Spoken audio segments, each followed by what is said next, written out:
First of all, thank you everyone again for tuning in. I'm Ariel. I run all of our brand and storytelling at Ledger. Yoon, thank you for being with us here at Ledger Op3n. Can you tell us a little bit about what your experience has been in Paris on this trip and something about Ledger Op3n that stood out to you? So I usually come to Paris for Fashion Week. Yeah. So I'm so used to just coming and meeting all the fashion industry people because that's the industry I come from. Right. So it was really refreshing to just kind of meet people from like this space also, but I know a lot of people are coming in from different industries. So just to be in the city with a different crowd was really refreshing. Did it feel like a different Paris to you? Yeah. Because things we're talking about is not what I usually talk about during Fashion Week. So in a way it's interesting hearing their perspective. Also, it's fun sharing my perspective on what could be done better, what I disagree with, I agree with. So having this open conversation with the different people was fun. I would love to hear actually what you think could be done better in this space. Web3 space is heavy on Twitter, right? More than Instagram, whereas like fashion has been more heavier on the Instagram because it's a visual medium. So when I'm on Twitter and when I check out a lot of information on what's going on and everything, there's a lot of it's personal point of POV, so it's just my perspective and my opinion on it. Doesn't mean like it's a Bible. I feel like there's a lot of weird toxic positivity. Like they're trying to be all like good and happy about it, but the reality is that when the industry come and when it's like building stage, there's a lot of chaos and we don't know what's right to wrong. But during that time, what's important is, as much as everyone's trying to build something together and bring something new to the table, I think honest criticism is also very necessary. So we set the standard to see what is good and what is not, so we don't repeat the same thing. Because a lot of times, when you just kind of say this like, oh, it's all right, it's good, I don't think it really helps anybody. So that's one thing that I've noticed that I don't, from fashion person coming into this space and just witnessing in a Twitter space is that I find that kind of like weird.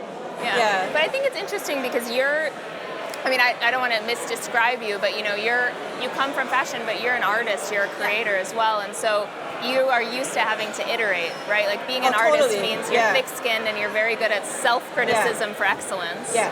And I think something that's new about this space is everyone is sort of supportive in a bubble versus thinking maybe about like, well, what does it mean to bring it outside of this world and how do I continue to push myself, but also to something you said to me earlier, which is I don't speak for everyone, right? And so there's like a collective consciousness that sometimes I think pulls against the diaspora of like, no, actually it's about scarcity, it's about many different perspectives coming together and finding a new medium to collaborate with. Can you tell people who maybe aren't as familiar that are listening I know you recently did a collaboration with Reese's, which I love because I'm a Midwest kid that ate Reese's Puffs all the time, but can you talk about that a little bit and the process to bring it to life?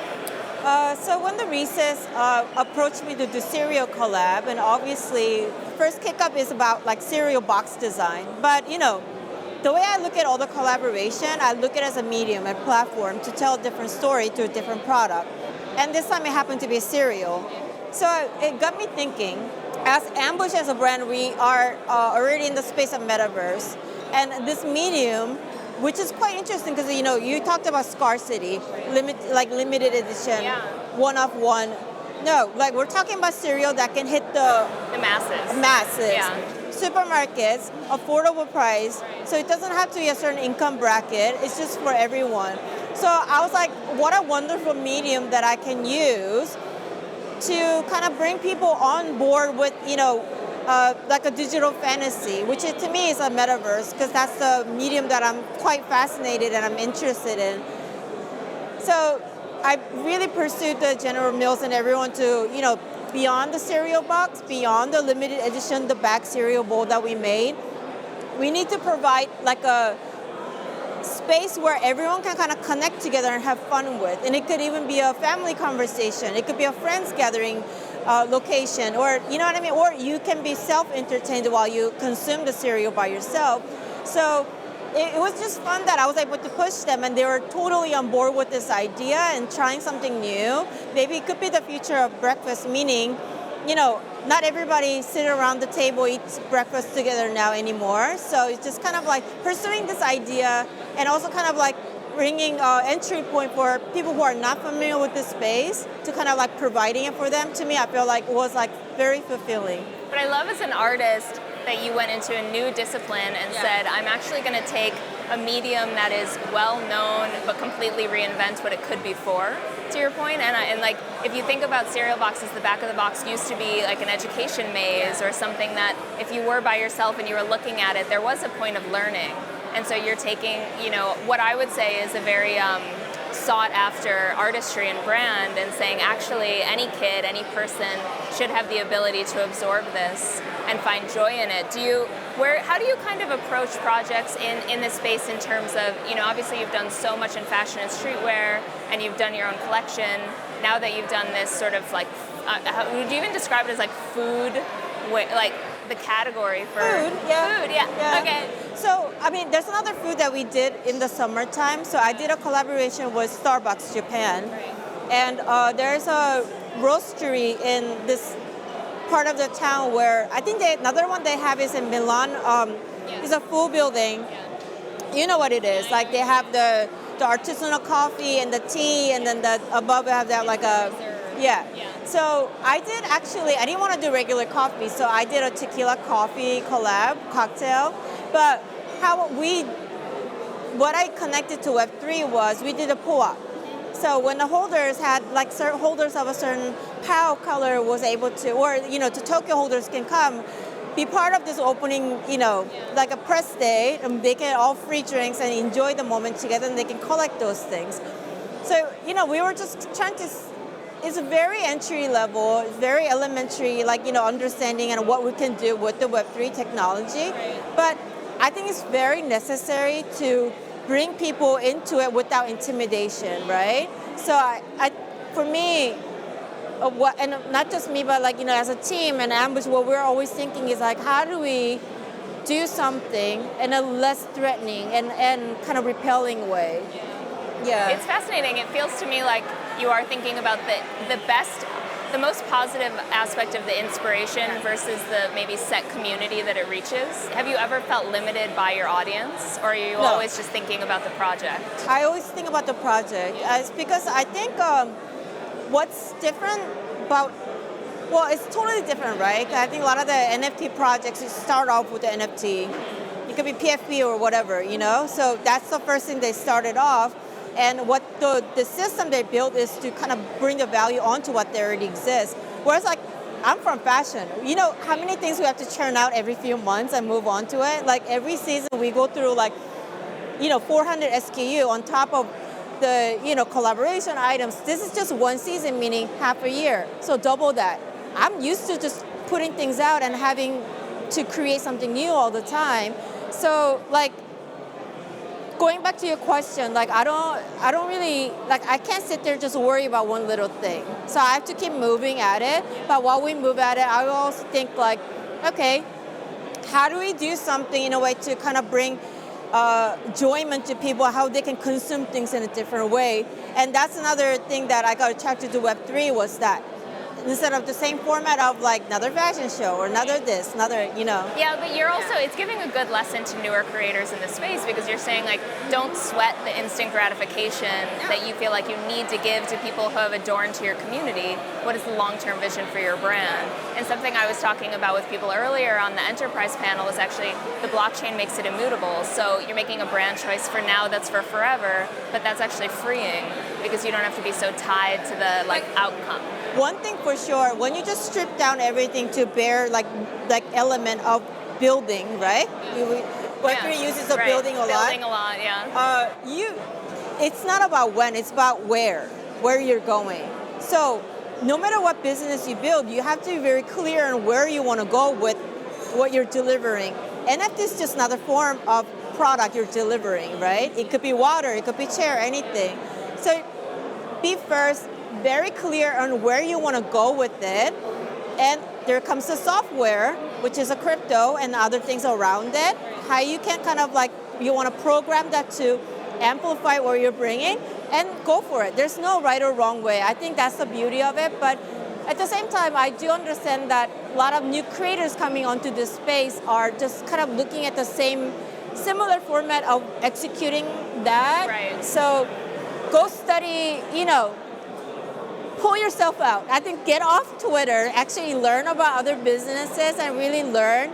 It could be from any industries, and get inspired and have a long-term vision. I'm not just talking about year roadmap. I'm like literally what you want to do with it. Yeah. And another thing is, I think another thing really important for creator is like if you make a mistake, it's okay. Right. Move on. That's Make life. something new. And so don't have the imposter syndrome. Don't think like, this is the end of it. I think that's the beauty of like doing and creating, is that we learn something new. I don't come from tech, I don't come from finance, any of that. But Web3, what got me interested in that space was COVID. The fact that I couldn't make things. Right. How am I supposed to deliver? How do I connect with customers again? Because it's always like, hey, you got this shirt. Like that was how we did, yeah. But everything got to put to a stop, and I realized like, oh my God, like, is there another way to connect with people? Yeah, virtual world, everything already existed, but to me, that's when Web3 was like, oh, it's like actually like, it was like, there's so many different ways of actually connecting with people, and that's how I fell in love with the, metaverse and all these different things, right?